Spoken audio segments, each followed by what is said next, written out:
Hello and good evening आप सभी को। आज का जो ये वीडियो होगा वो हमारा एमएससी डीयू एंट्रेंस का वीडियो है। इस वीडियो के दौरान हम एमएससी डीयू एंट्रेंस के प्रीवियस ईयर को डिस्कस करेंगे और आज का जो टॉपिक होगा वो होगा सॉलिड स्टेट। आज हम सॉलिड स्टेट के प्रीवियस ईयर्स को देखेंगे। जैसा कि हर एमएससी डीयू एंट्रेंस के वीडियो में होता है, वीडियो की स्टार्टिंग में हम एनालाइज करेंगे कि ये टॉपिक कितना इंपॉर्टेंट है। 2015 के पेपर में हमने देखा कि 2 सवाल आए थे सॉलिड स्टेट से, 2016 में बढ़कर हो गए 3, 2017 में फर्दर वैल्यू बढ़ा और 4 सवाल देखे गए। इसके बाद 2018 के पेपर की अगर बात करें तो 3 सवाल और 2019 के पेपर में 5 सवाल देखे गए। तो अगर पिछले 5 साल के बेसिस पे एनालाइज करें तो लगभग 3 से 5 सवाल हर एक पेपर में सॉलिड स्टेट टॉपिक के मिल जाएंगे और 3 से 5 सवाल बहुत इंपॉर्टेंट होने वाले हैं इस डीयू के पेपर में। तो आइए अब देखते हैं किस तरीके के सवाल डीयू पूछता है।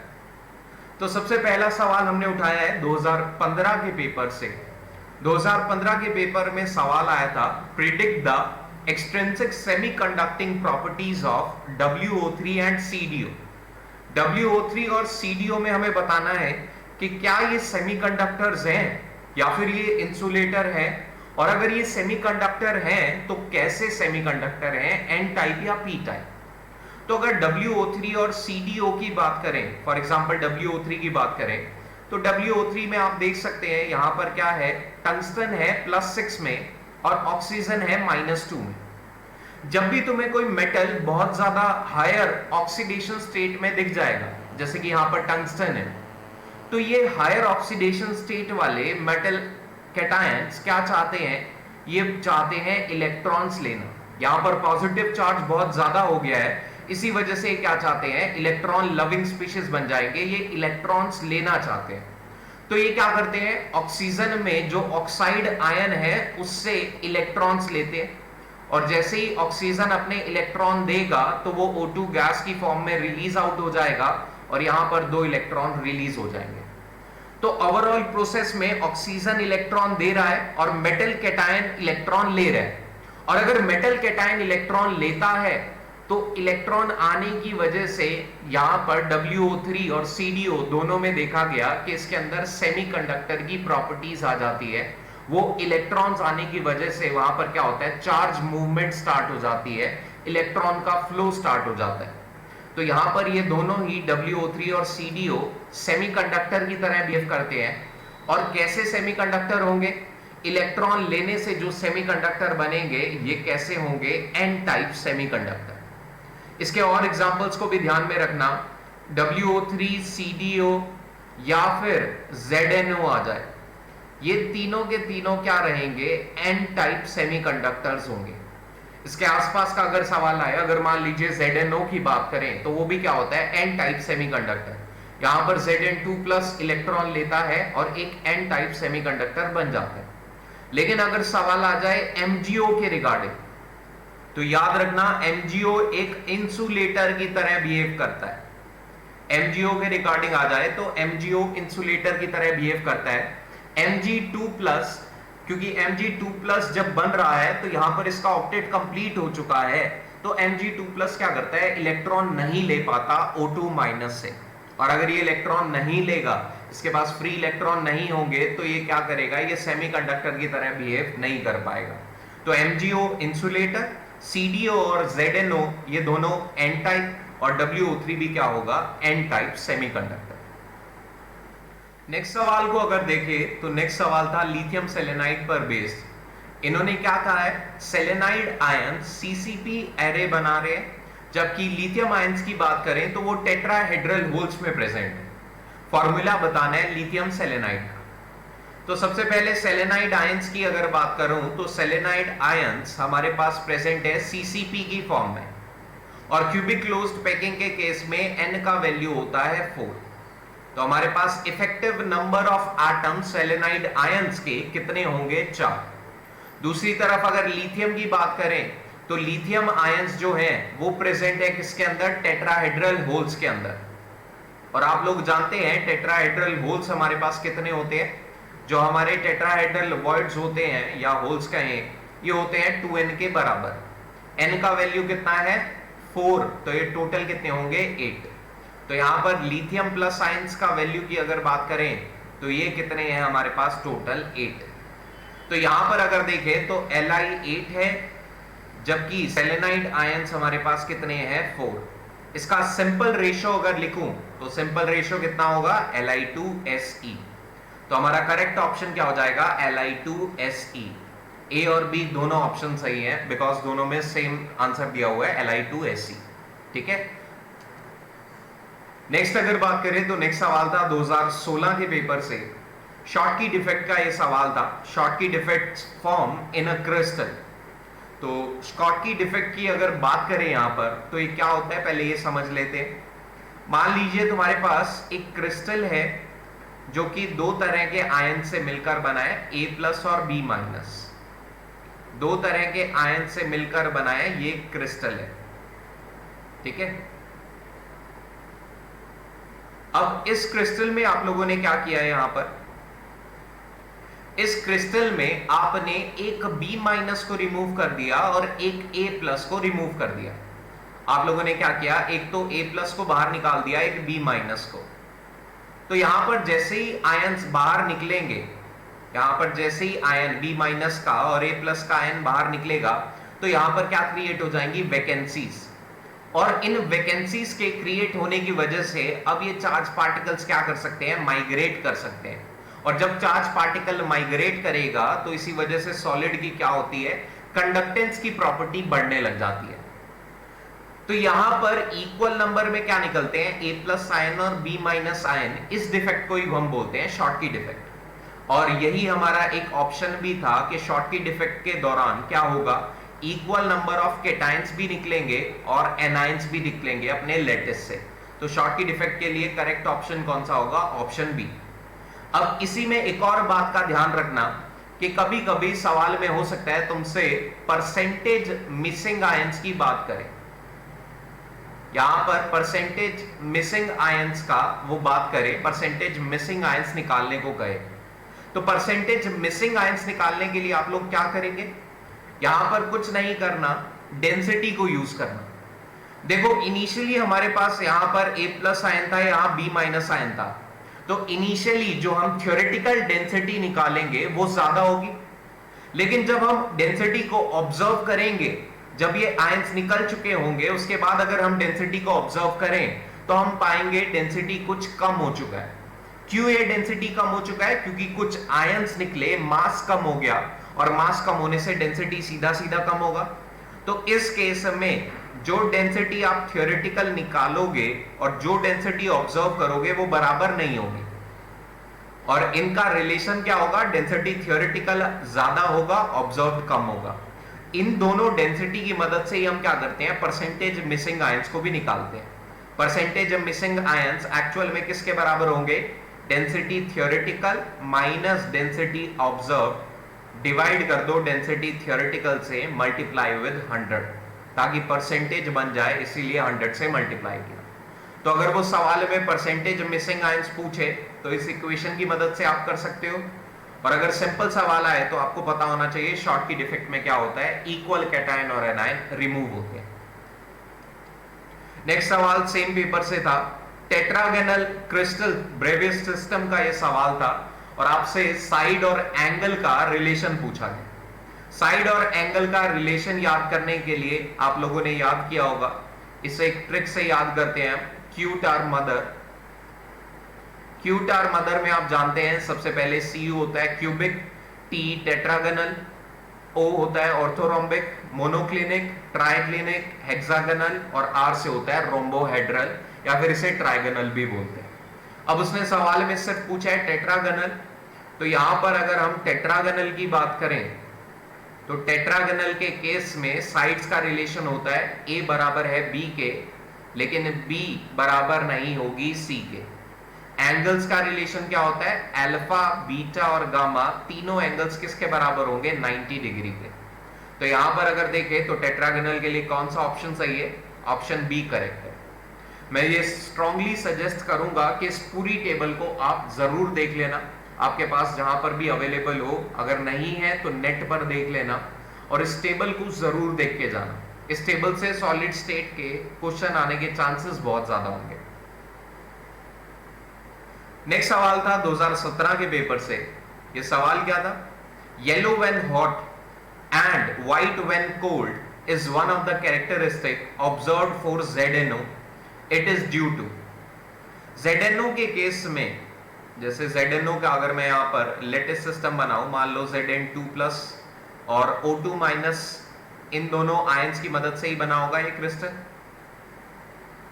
अब इस क्रिस्टल को जैसे ही आप लोग हीट करोगे, जैसे ही आप इन क्रिस्टल्स को ZNO टाइप क्रिस्टल्स को हीट करते हो, तो हीट करने पर क्या होता है, जो एनायन है वो रिमूव हो जाता है। यहां से क्या होगा, एनायन O2- रिमूव हो जाएगा और एनायन के रिमूव होने से यहां पर क्या होता है, एक वैकेंसी क्रिएट होती है। जैसे ही एनायन रिमूव हो गया, यहां पर एक वैकेंसी क्रिएट हो गई और इस वैकेंसी को फिल करने के लिए, चार्ज को न्यूट्रलाइज करने के लिए यहां पर 2 इलेक्ट्रॉन्स आ जाएंगे और जब 2 इलेक्ट्रॉन्स आएंगे तो ये इलेक्ट्रॉन जो वैकेंसी की फॉर्म में प्रेजेंट होते हैं, ये F सेंटर की तरह बिहेव करते हैं और जैसे ही F सेंटर बनता है, ये क्या करता है, पूरे क्रिस्टल सिस्टम को कोई ना कोई कलर इंपार्ट कर देता है। तो यहां पर ZNO के केस में भी यही कहानी हुई। जैसे ही O2- निकला, इलेक्ट्रॉन्स आए और इलेक्ट्रॉन्स ने क्या किया, F सेंटर की तरह बिहेव करते हुए सिस्टम को येलो कलर प्रोवाइड करा दिया। तो यहां पर ये जो येलो कलर हुआ वो किसकी वजह से हुआ, एनायनिक डिफेक्ट की वजह से, एनायनिक वैकेंसी डिफेक्ट की वजह से। ये ZNO वाला केस भी याद रखना और कुछ ये केसेस भी याद रखना।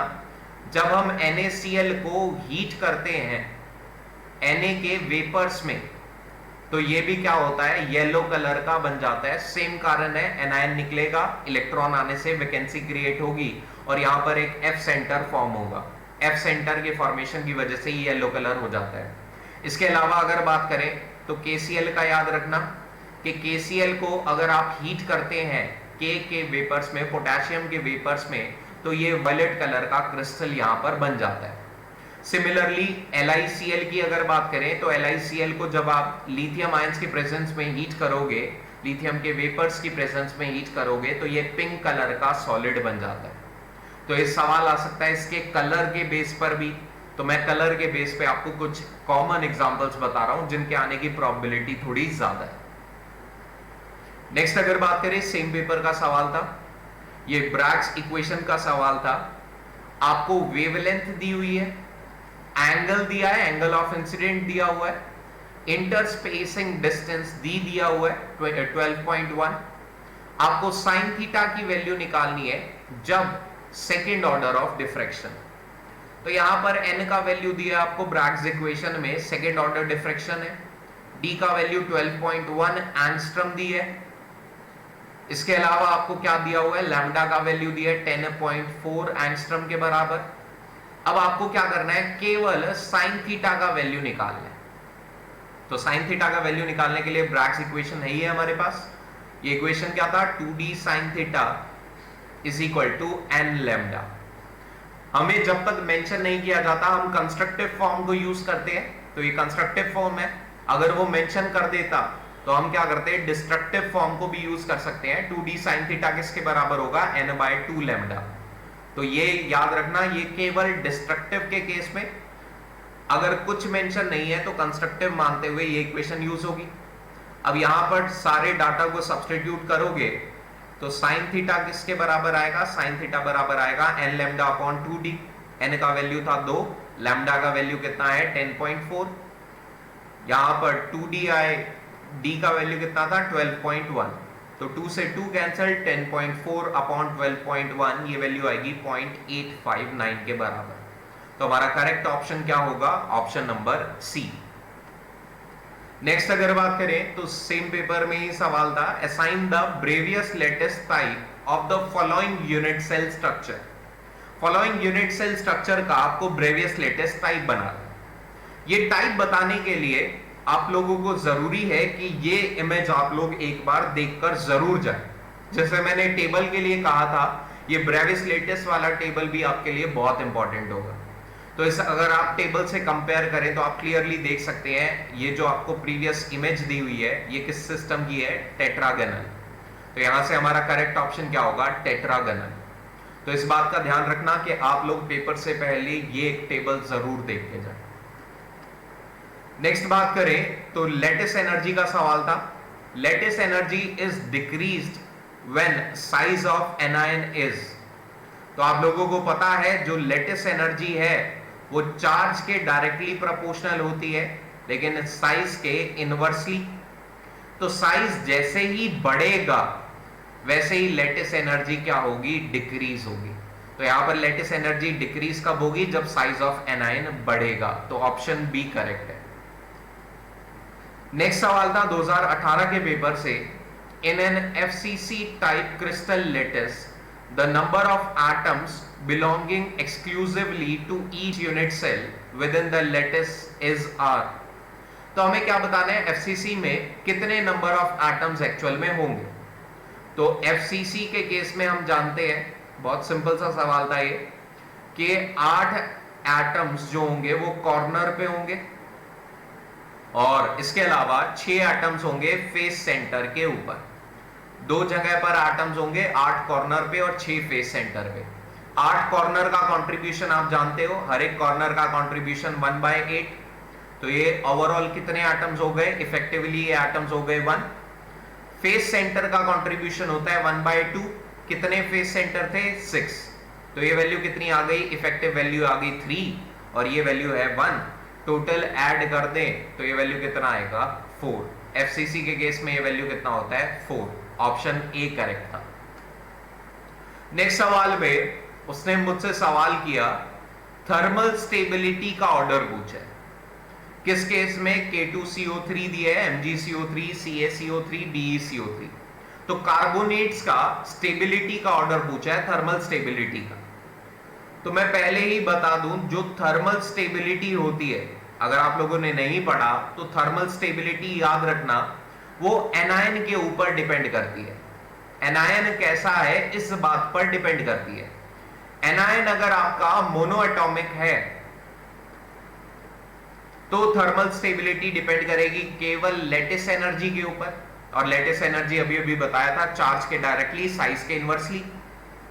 और अगर आपका एनायन पॉलीएटॉमिक है, एनायन के अंदर एक से ज्यादा एटम्स हैं, जैसे कि यहां पर CO3 2- है, कार्बन का एटम भी है और 3 ऑक्सीजन के एटम भी है, तो एक से ज्यादा एटम है, टोटल 4 एटम है, तो ये केस होगा पॉलीएटॉमिक का। पॉलीएटॉमिक के केस में जो थर्मल स्टेबिलिटी होती है वो आयोनिक कैरेक्टर के ऊपर डिपेंड करती है। जितना ज्यादा आयोनिक कैरेक्टर होगा उतना ज्यादा क्या होगा, थर्मल स्टेबिलिटी। किस केस में, पॉलीएटॉमिक के केस में। तो अब तुम्हें ऑप्शंस कौन से दिए थे, इस चीज को देख लो। तुम्हें यहां पर ऑप्शन दे रखे थे, एक तो दिया था एल्कली का K2CO3, फिर इसके बाद ग्रुप सेकंड का दिया हुआ है इसके बगल में CaCO3, इसके ऊपर वाला MgCO3 दिया है और इसके ऊपर BeCO3। तो ये कुछ कंपाउंड्स दिए थे और इनका थर्मल स्टेबिलिटी कंपेयर करना था। आप लोग जानते हैं यहां पर डाउन द ग्रुप जाओगे तो डाउन द ग्रुप जाने से साइज बढ़ता है, और साइज अगर बढ़ेगा तो कोवेलेंट कैरेक्टर घटता है। Covalent character size of cation के इनवर्सली प्रोपोर्शनल होता है। जितना साइज बढ़ेगा उतना कोवेलेंट कैरेक्टर घटेगा, और अगर कोवेलेंट कैरेक्टर घटा तो आयोनिक कैरेक्टर तो बढ़ेगा, क्योंकि कोवेलेंट प्लस आयनिक दोनों का सम होता है 100%। तो अगर कोवेलेंट कैरेक्टर कम हुआ तो आयनिक कैरेक्टर बढ़ेगा, और आयनिक कैरेक्टर पर ही डिपेंड है थर्मल स्टेबिलिटी। तो इन तीनों में सबसे ज्यादा थर्मल स्टेबल होगा CaCO3, फिर MgCO3 और सबसे लीस्ट स्टेबल होगा BeCO3। अब कंपैरिजन करना है K2CO3 और CaCO3 में। इन दोनों में कंपैरिजन करें तो यहां पर कैल्शियम पे चार्ज ज्यादा, और चार्ज ज्यादा तो फोर्स ऑफ अट्रैक्शन ज्यादा।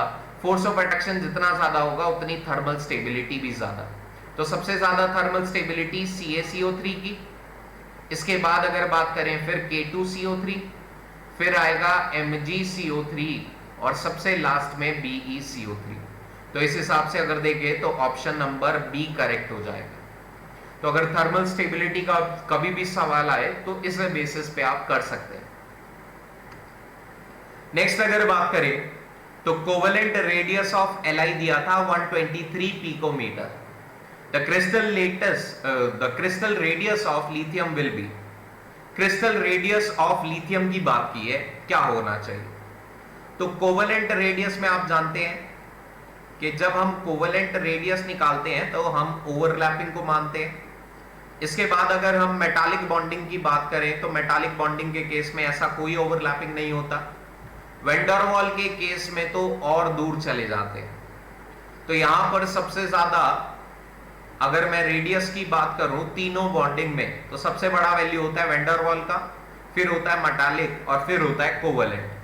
तो अगर कोवेलेंट का वैल्यू 123 पिकोमीटर है तो मेटालिक बॉन्डिंग का जब लिथियम क्रिस्टल बनाएगा तो मेटालिक बॉन्डिंग के लिए जो वैल्यू होगा वो कुछ अधिक होगा 123 पिकोमीटर से, यकीनन वो कुछ वैल्यू बढ़ा रहा होगा। तो बड़े के हिसाब से आंसर कौन सा होगा? Option D. नेक्स्ट सवाल था 2019 के पेपर से। इस सवाल में क्या कहा गया? If AgI crystallizes in zinc blend structure with I- ions at lattice points, what fraction of tetrahedral voids is occupied by Ag plus I? तो आप लोगों को याद हो जिंक ब्लेंड का स्ट्रक्चर, तो जिंक ब्लेंड के केस में जो कैटायंस होते थे, जो कैटायन होते थे वो टेट्राहेड्रल वॉइड्स को ऑक्यूपाई करते थे। कितने टेट्राहेड्रल वॉइड्स को ऑक्यूपाई करते थे? 50%। दूसरी तरफ अगर बात करें एनायंस की, तो एनायंस यहां पर ऑक्यूपाई करते हैं face centre cubic crystal system को। यहां पर ये कॉर्नर्स पे भी होंगे और फेस सेंटर पे भी होंगे। FCC अरेंजमेंट में होते हैं एनायंस, जबकि कैटायंस होते हैं 50% टेट्राहेड्रल वॉइड पे। तो अगर इनका इफेक्टिव नंबर देखें, इनका इफेक्टिव नंबर भी 4, इनका इफेक्टिव नंबर भी 4 होगा। तो यहां पर अगर AgI की बात करें तो AgI बनेगा 4 फॉर्मूला यूनिट के साथ, और इस AgI में Ag प्लस कितने टेट्राहेड्रल वॉइड को ऑक्यूपाई करेंगे? 50%। तो यहां पर कौन सा ऑप्शन सही है? Option C. Next same paper का सवाल है। In BCC type of crystal lattice the number of atoms belonging exclusively to each unit cell. बहुत सिंपल सा सवाल है। BCC का आया, लास्ट टाइम इसने पूछा था FCC का, अब BCC का है। BCC में आप जानते हैं एक एटम तो होता है बॉडी के सेंटर पे, और जो बॉडी के सेंटर पे एटम होगा वो पूरी तरह से यूनिट सेल का पार्ट होता है। इसके अलावा आपके पास 8 एटम होते हैं कॉर्नर पे, और 8 कॉर्नर वाले एटम्स का कंट्रीब्यूशन होता है 1/8। तो यहां से वैल्यू आ गई 1। तो एक बॉडी सेंटर का एटम है और एक कुल मिला के कॉर्नर का एटम है। तो टोटल वैल्यू अगर निकालें तो total effective number of atoms कितने होंगे BCC में? 2। तो आंसर क्या होगा? Option A. नेक्स्ट सवाल की अगर बात करें तो a compound is formed by elements A and B. This crystallizes in the cubic structure where A atoms are present at the corner of the cube and B atoms are present at the body center. The simplest formula of the compound is, simplest formula of compound पूछा है, जहां पर A के atoms कहां है? Corner पे। कितने corners होंगे क्यूबिक स्ट्रक्चर में? 8। 8 कॉर्नर का कंट्रीब्यूशन 1/8, तो ओवरऑल A के एटम्स होंगे 1। B के एटम्स की अगर बात करें तो B है केवल बॉडी के सेंटर पे, और बॉडी सेंटर का कंट्रीब्यूशन तो पूरा होता है। तो यहां पर एक A का एटम है, एक B का एटम है, तो सिंपलेस्ट फॉर्मूला जो बनेगा वो क्या होगा? AB। ऑप्शन बी सही है।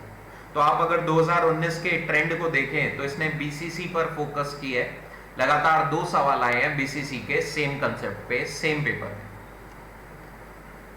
नेक्स्ट सवाल को अगर देखें, सेम पेपर का सवाल है। यहां पर आपको 2 थीटा का वैल्यू दिया था 90 डिग्री, और ये कहा था सेकेंड ऑर्डर डिफ्रैक्शन है with D is equal to 2.28 angstrom. The wavelength in angstrom of X-rays used for Bragg diffraction is, आपको वेवलेंथ निकालनी है। 2 थीटा का वैल्यू दिया है कितना? 90 डिग्री। तो यहां से थीटा का वैल्यू अगर निकाले तो थीटा का वैल्यू कितना होगा? 45 डिग्री। थीटा का वैल्यू होगा 45 डिग्री। N की अगर बात करें तो सेकेंड ऑर्डर डिफ्रैक्शन था, डी का वैल्यू दे रखा है 2.28 एंगस्ट्रम के बराबर। यहां पर डी का वैल्यू दिया है 2.28 एंगस्ट्रम के बराबर। तो यहां से अगर आप इस सवाल को करें तो आपको फॉर्मूला पता है 2d sin theta is equal to N lambda. 2d sin theta किसके बराबर होगा? एन लैम्डा के बराबर होगा। तो यहां पर अगर देखें तो आपके पास d का वैल्यू कितना था? d का वैल्यू था 2.28।